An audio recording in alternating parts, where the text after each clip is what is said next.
So I've noticed that my subtitles are getting longer and longer as we progress on this quarter.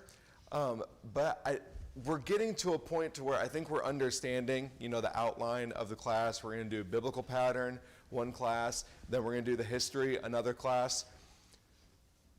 This topic tonight, musical worship, and just to throw it out there, we're going to be talking about why there's no instruments in this congregation. Why do we sing a cappella? We're really not going to talk much about music tonight. We're going to be talking more about conversations of biblical authority. We're going to talk about these ideas of silence of the scripture, because all of these ways that we read and then interpret the Bible, that's going to be our approach for music here. So yes, I do want to learn about what the pattern for music in the first century was. And I also want to look at what is the first century's understanding of those things. Typically, those can be two different things. Whenever I teach in my little government class, we have about a month and a half to 2 months long where we study the Constitution. And we talk about constitutional interpretation in there. I don't want to bore you guys in a government class, but when we talk about something like the Eighth Amendment prohibits cruel and unusual punishment. A kid every year will always ask Mr. Giesing, why is the death penalty not considered cruel or unusual punishment?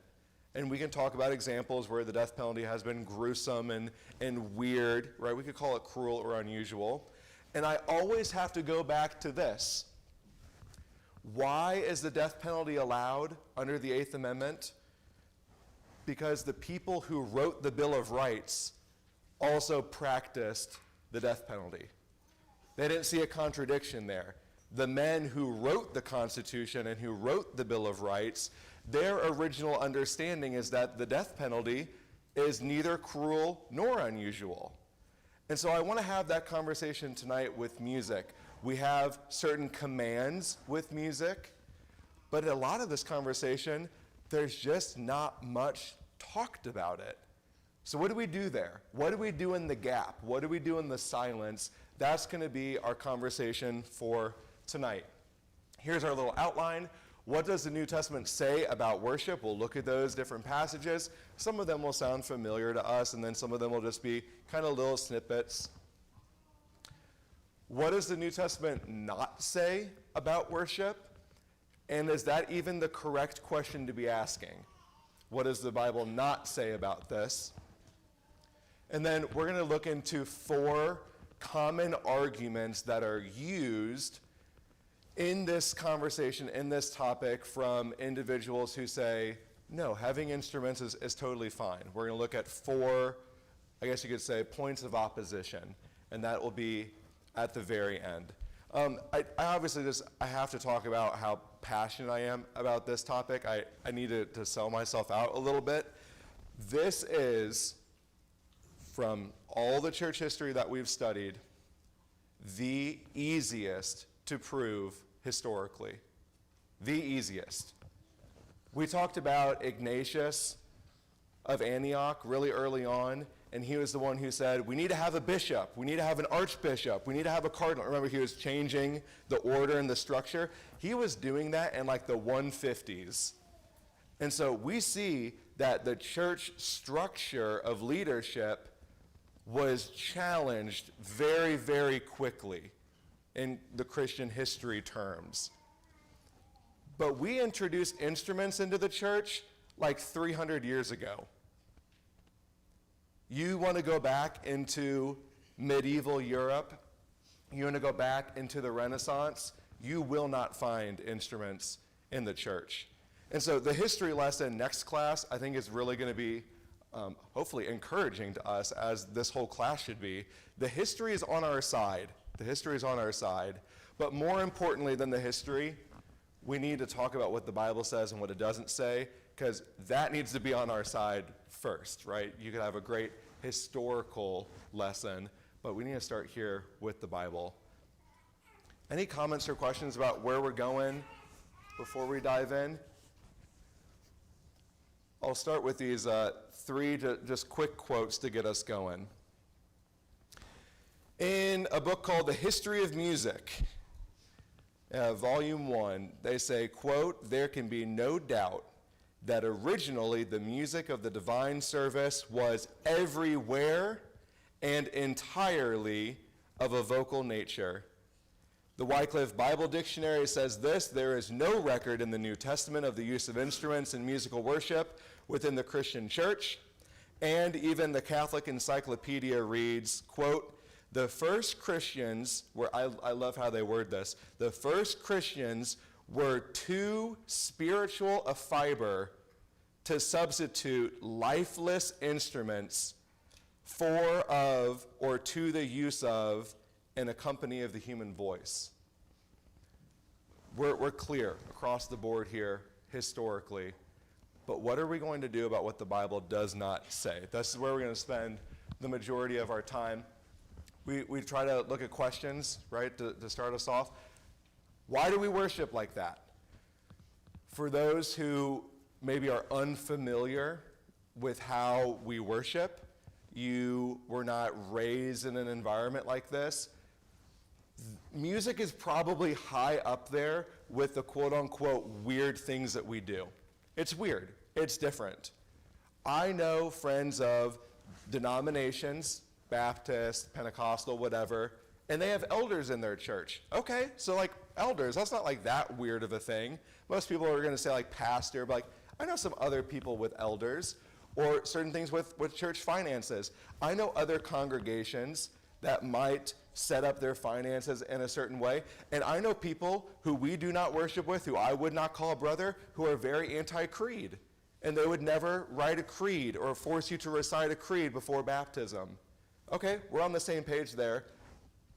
I don't know many people of the denominational world who are on board with the no instruments. Ironically, the Orthodox Church has traditionally, as in like forever and always, never allowed music. So we're going to learn about that in our history class. The Orthodox Church, still to this day, you will not see instruments in the Orthodox Church other than some occasional bells, but again, not really for a worship purpose. Anyone want to talk about this question here? Maybe you've had an interaction with someone, maybe you've invited a friend or a coworker. Has this conversation come up before? And if so, how do we typically handle it? What does this conversation look like in the real world?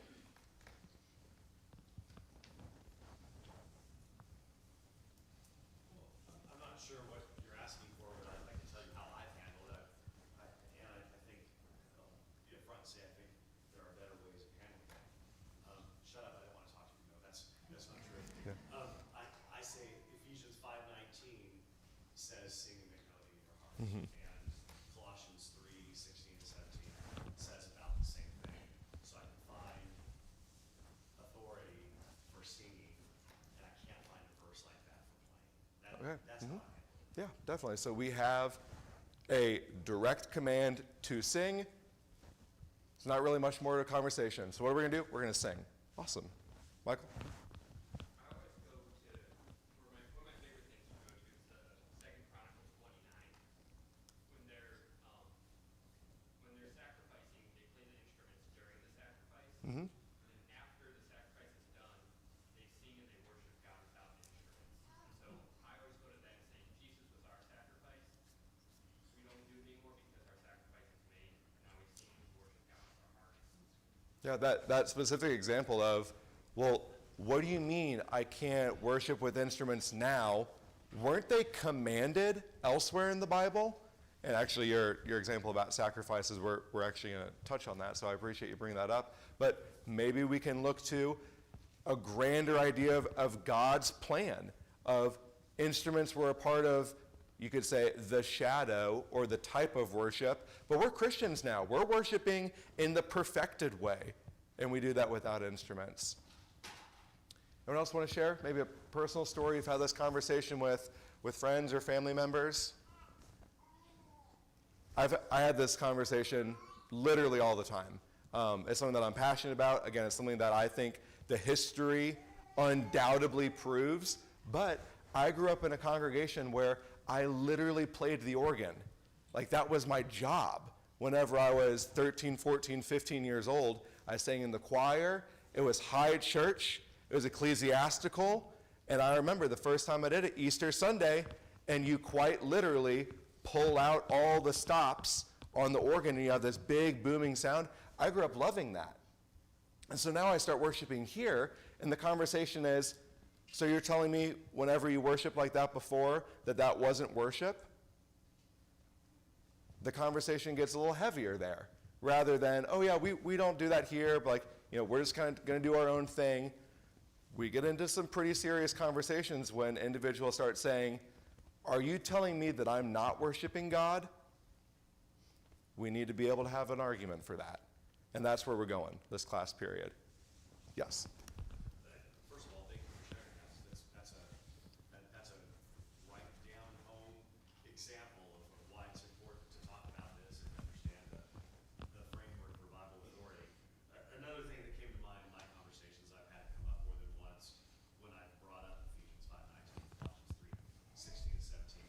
The response has been more than once, well, David played the harp. And then, that, I guess through a maturing process, you realize, man, if I want to start talking about scriptural things with somebody who doesn't really know anything about Bible authority, the difference between Old Testament and New Testament, or Old Covenant and New Covenant, instrumental music is not where I would choose to start that conversation, right? There are so many other, I want to talk about Jesus as Lord. I want to talk about, behold, the Lamb of God who takes away the sin of the world. And, I want to start where we should start. Yep. But sometimes we don't have that choice. They find out we're members of the church, and they want to ask us two things. Oh, you're that group that doesn't believe that, or doesn't believe that instrumental music's okay, and you guys think you have to be baptized to be saved. I mean, I've had that come up multiple times in my life. Yeah.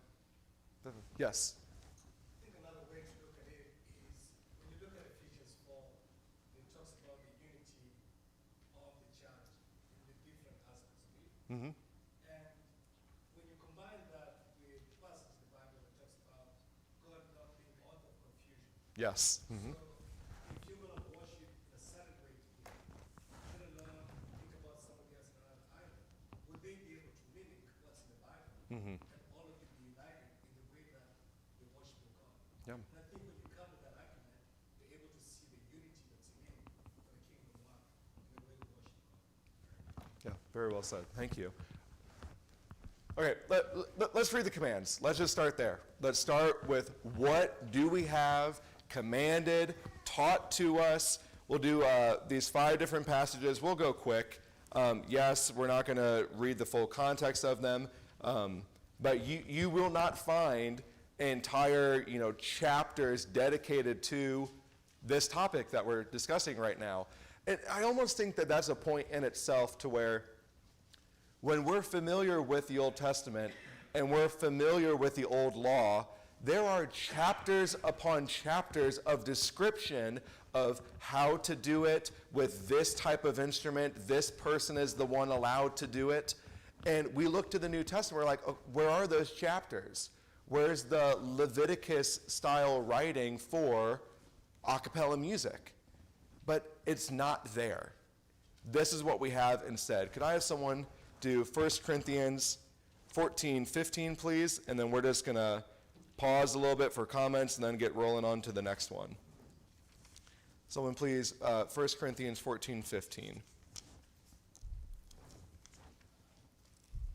the conclusion then? I will pray with the Spirit, and I will also pray with the understanding. I will sing with the Spirit, and I will also sing with the understanding.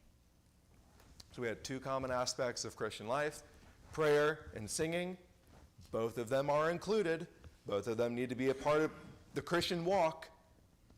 But we might pause here and be like, well, we're not really told how we're supposed to do that.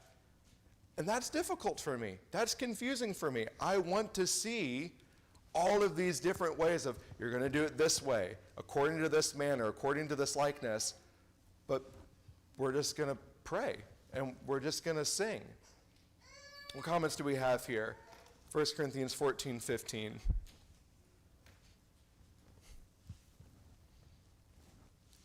So, sorry for talking so much. You're good. This is, yeah, this is passion. I'm passionate about this topic too.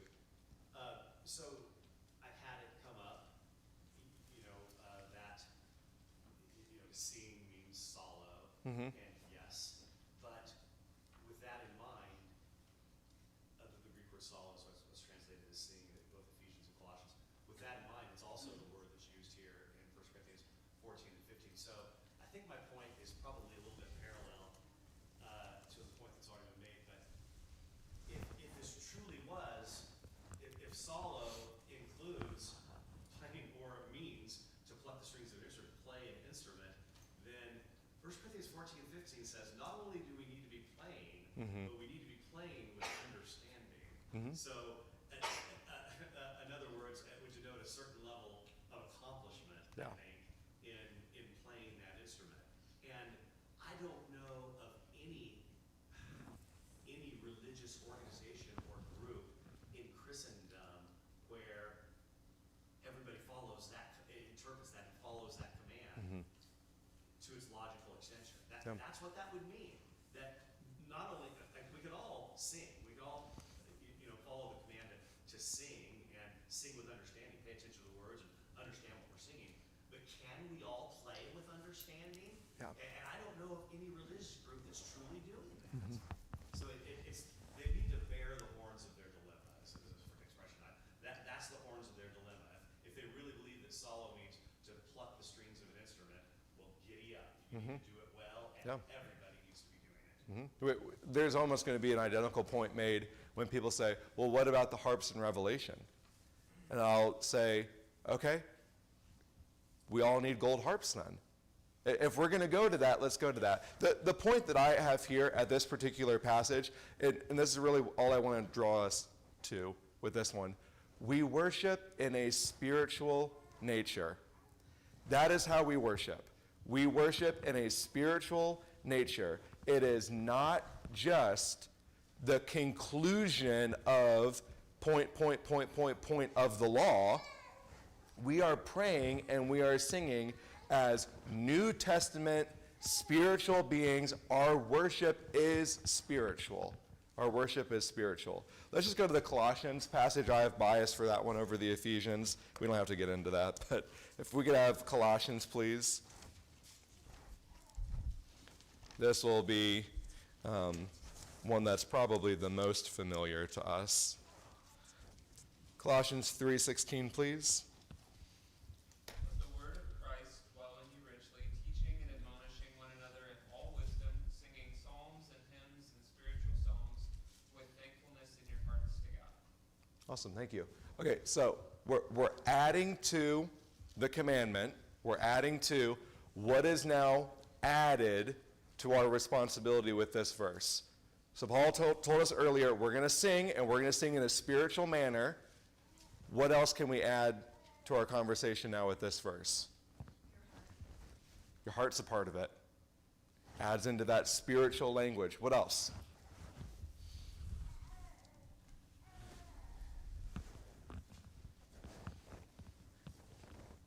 Are we singing anything? Are we singing folk songs and patriotic tunes? What are we singing? This exact book right here is what was commanded. No, that's just a joke for those of you not laughing. Psalms and hymns and spiritual songs. We're not going to do it right now, but I really encourage this. Do you know that our book is actually broken into psalms and hymns and spiritual songs? And at every break, it tells you, here's what a psalm is. Here's what a hymn is. What's the difference between a hymn and a spiritual song? It does that. It does that in here. So we're not commanded just to sing anything we want to. We're going to sing the Psalms, right? The collection of 150 pieces of poetry in the book of Psalms. I think the first 40-something songs in this particular book are the Psalms. Anyone know what the first one in our book is? The Lord is my shepherd. Yeah, the Lord is my shepherd. And that is almost word for word the 23rd Psalm. And so cool. We're going to sing the Psalms. We're going to sing hymns. What denotes a hymn is that it's of adoration. So singing, "Hark the herald angels sing, glory to the newborn king," that's a hymn. That's a hymn. Spiritual song would be something for encouragement to the group. So singing, "When we all get to heaven, what a day of rejoicing that will be, when we all see Jesus." We're not really directing that in adoration to God. We're singing that in encouragement of one another. That's a spiritual song. And so here we have more to the command. We're going to sing in a spiritual nature. We're going to do it with our hearts. And we're going to sing these particular types of musical styles. We're not going to sing anything we want to. Comments or questions here? There's some disagreement hundreds of years ago that most music had to come from the scriptures directly. You're queuing me up for one of my favorite stories. Isaac Watts. Isaac Watts is maybe one of the best hymn writers ever. He grew up in the Anglican Church, with the Church of England, and his father was an Anglican minister. And in those days, it was commanded in the Anglican Church, you only sing iterations of the Psalms. If you were going to sing something, it had to be the words from the Bible. I like the intent there, right? We're going to sing only biblical things. Cool. He had this conversation with his dad, though, about why are we doing that? Maybe we shouldn't do that. And his dad's response was, "I'd like to see you write something different." And at 13 years old, he went into his room and came back out with "When I Survey the Wondrous Cross." That's a great story of a 13-year-old. But yes, there was this idea for a long time in church history that we are only to sing the Psalms. We had different categories here. We can sing psalms, we can sing praises, hymns of adoration, and then spiritual songs, songs of encouragement for the body. Okay, let's do Hebrews, please.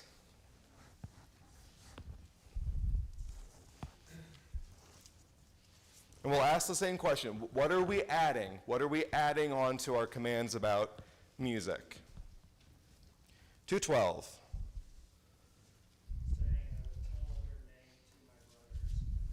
In the midst of the congregation, I will sing your praise." So what are we adding here to our commands about singing? It's in the midst of the congregation. Yeah, so it's going to be of a collective nature. When people say, "Oh yeah, like we're going to sing, but there's going to be some songs that we're going to have a soloist, some songs maybe where we're going to have a choir, where we're going to have like an elite group of singers. Let's sing together. We're going to sing collectively." That's not the only application that you can draw from this verse, but it's just maybe one place that I would go to say, when we do sing together, we're going to sing in a congregational setting. We'll do James 5:13, and then I'll pause again for comments. Is anyone among you suffering? You should pray.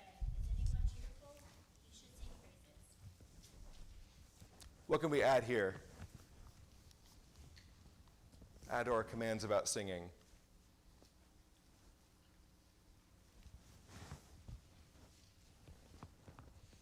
Emotion is involved, our heart, what we feel. When Adam Olson came in and taught the little singing class, he made me nervous at some times because he said over and over and over again, it has to have emotion in it. It should have emotion. It should have emotion in it.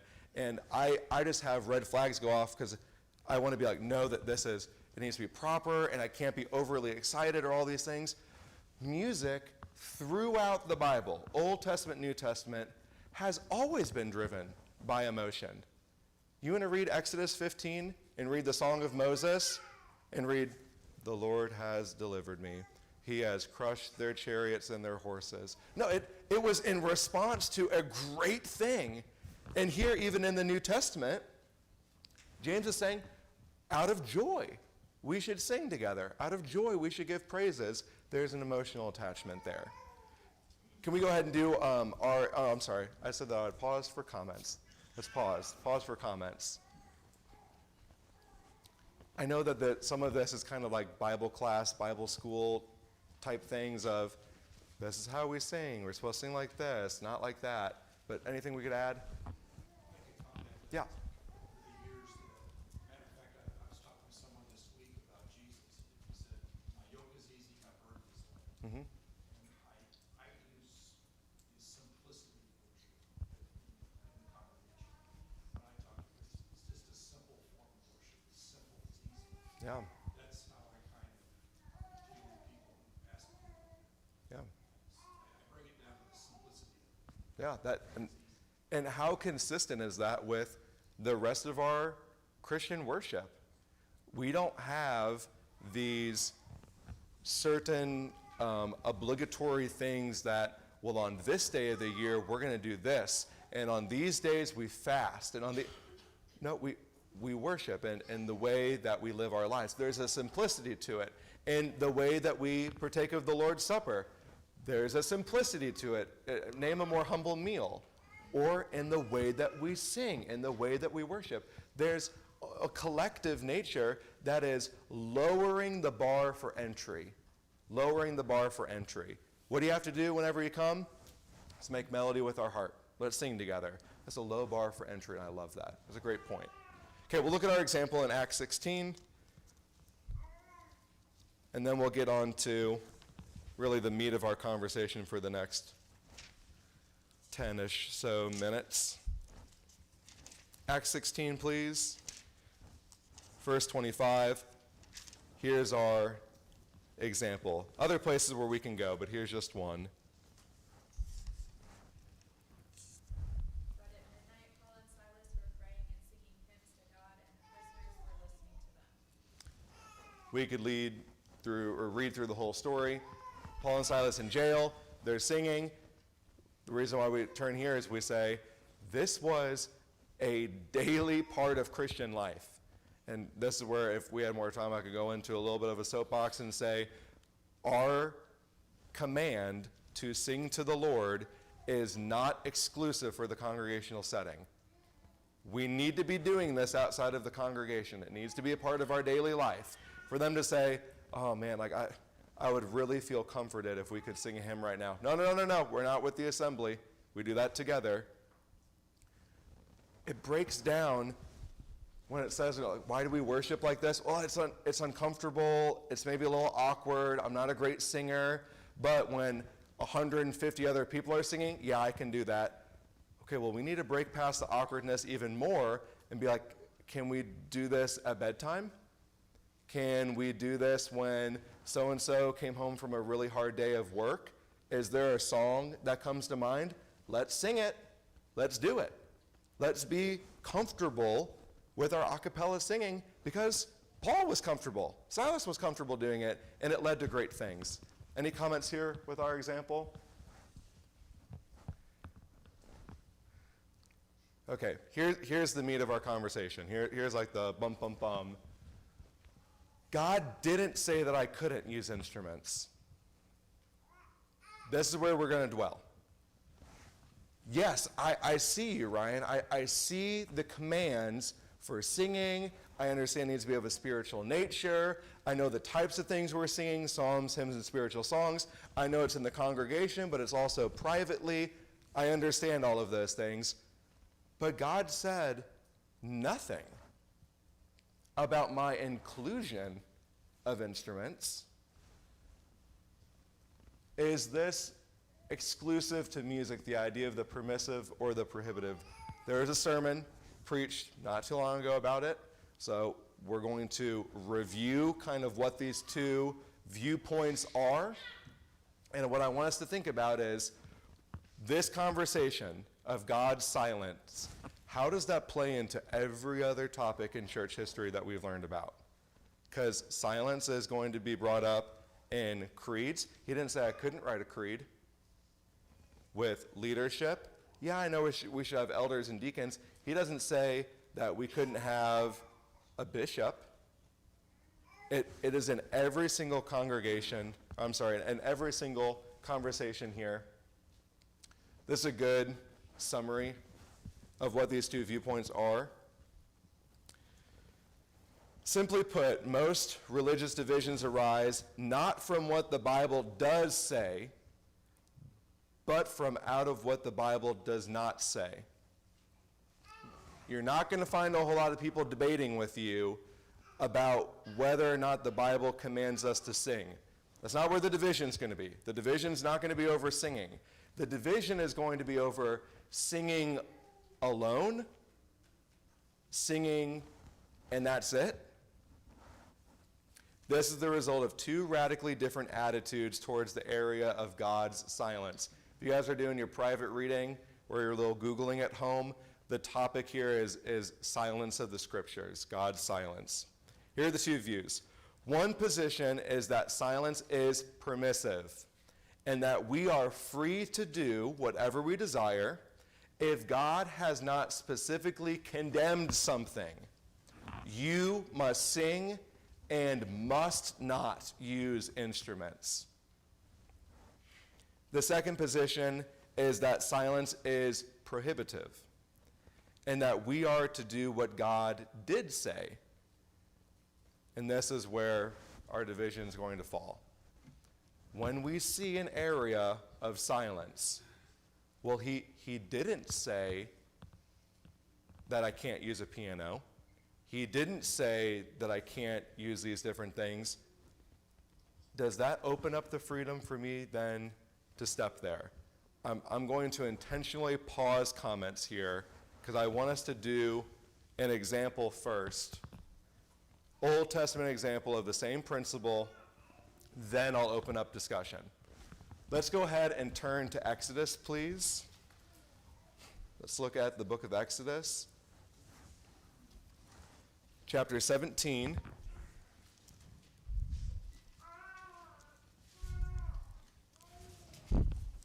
Let's think about this conversation of God's silence. What does he command? And does his commands exclude other things? That's what we're considering right now. Exodus 17, the heading in my Bible says, water from the rock. Could I have someone read verses 4 through 6? 4 through 6.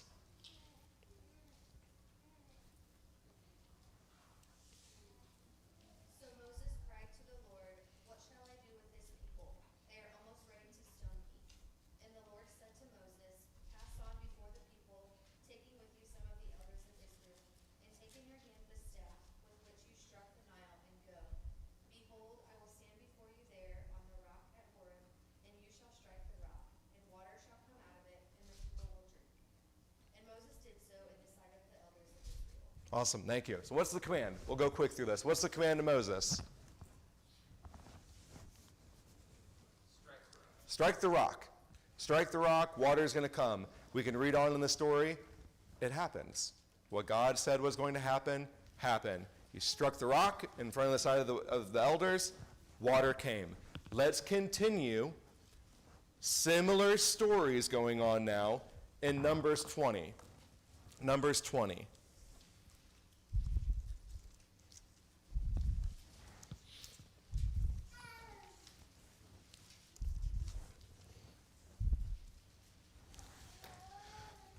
Numbers 20, if I could have someone do 7 through 12, just as another heading. My Bible says again, Moses strikes the rock. If I could have someone read 7 through 12. And the Lord spoke to Moses, saying, "Take the staff and assemble the congregation, you and Aaron your brother, and tell the rock before their eyes to yield its water. You shall bring water out of the rock for them and give drink to the congregation and their cattle." And Moses took the staff from before the Lord as he had commanded him. Then Moses and Aaron gathered the assembly together before the rock, and he said to them, "Hear now, you rebels, shall we bring water for you out of this rock?" And Moses lifted up his hand and struck the rock with his staff twice. And water came out abundantly, and the congregation drank, and their livestock. And the Lord said to Moses and Aaron, "Because you did not believe in me to uphold me as holy in the eyes of the people of Israel, therefore you shall not bring this assembly into the land that I have given them." What was the command this time? Speak to the rock. But I struck it last time. You told me to strike it last time. But now you're telling me to speak to the rock.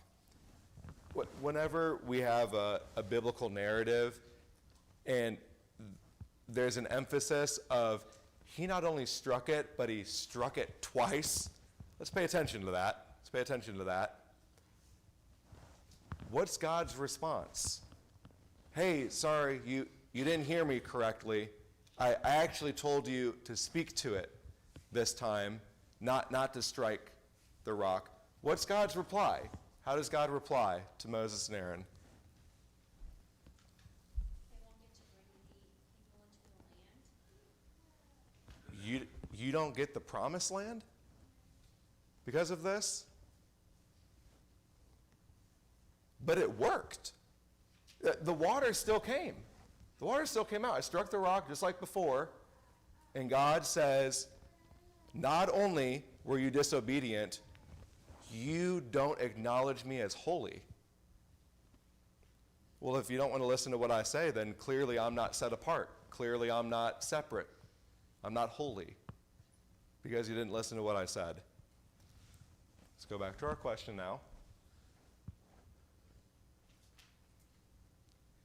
Permissive versus prohibited. How does this play together? I'll open up for conversations now. So, I have one example and one practical thing. Yeah, please. This is a basic principle of like contract law as well, which is if something is explicitly stated in a contract or agreement, that's the way it has to be. You don't have to go out of your way to say don't do everything else. Mm-hmm. It says notice shall be given in writing. That does not mean that you can give a verbal agreement. You Yeah. have to express that. It says if it's in writing, you have to do it in writing. Mm-hmm. But the biblical example that sticks out to me the most is the one in Hebrews. Uh-huh. Hebrews chapter 7, verse 14, it says, "For it is evident that our Lord was descended from Judah, and in connection with that tribe Moses said nothing about priests." Yeah. So just making the basic argument that God said the Levites were to be the priests. He didn't have to go and say every other tribe is not supposed to be a priest. He said the Levites are priests, and because he says the Levites are priests, everything else is not a priest. Yeah. Thank you for that. Jake. Building off the next point, I think when we're talking about theological stuff, when we start throwing around $10 words like hermeneutics or hermeneutical or something like that, you know, you can really trick yourself into thinking that it's different than real life. Yep. But as it's been brought up multiple times, the gospel is simple and how to worship the Lord is simple. Mm-hmm. And so if we just look at our own lives of how we treat the silence of our parents, you know, mom tells me to go to the store, she gives me a list. If I leave something off, clearly I'm wrong for leaving that, not getting what she told me. Mm-hmm. But then if I add something to the list as well, I'm also still wrong. Yeah. So it's just an easy thing in our own lives. When we start to throw around big words, we can trick ourselves into thinking that it's different. Yeah. And my example of this from when I was very, very young, going to a St. Louis Grizzlies game, and I went with my grandpa, and he gave an order. Ryan, don't you also have a baseball example for this with your life? Or do you have a baseball example with this whenever you talk? I feel like someone else gave a baseball example whenever he talked about this. And he gave an order for me to go to the concession stand, and I added to it. That's a no-no. And we would not do that with our grandfather. Why would we do that with the Lord? Why would we do that? Some other examples.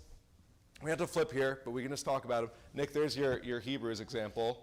Earlier in Hebrews, with the comparison of Christ, the writer says over and over and over again, of which God said, not that thing to the angels, sit at my right hand. He didn't say that to the angels. He said it to Christ. He said it to his son. What about the Lord's Supper? This is not just a music conversation. We're told we have the Lord's Supper on the first day of the week. For us, that's Sunday. Sunday is the first day of our calendar week. Well, he didn't say I can't have it on Wednesday night. Why don't we have it on Wednesday night? Why can't we do that? During this conversation, something else that pops into my head is if you're not content with what has been mentioned in Scripture, what's your motive for wanting to add something to it? Mm-hmm. Is it your personal taste? Yeah. God doesn't care. God doesn't care what your personal taste is.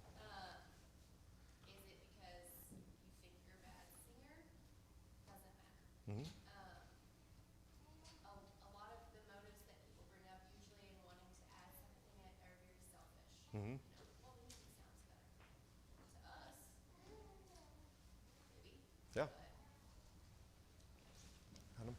This is maybe coming from a side angle a little bit, but I think your examples are very good, and this may be a reason why it's important for us to realize that there's not this false division of a God in the Old Testament who is wrathful and vengeant and cares about every little detail, and then the New Testament is only heart, and so nothing else matters. It's the same God throughout.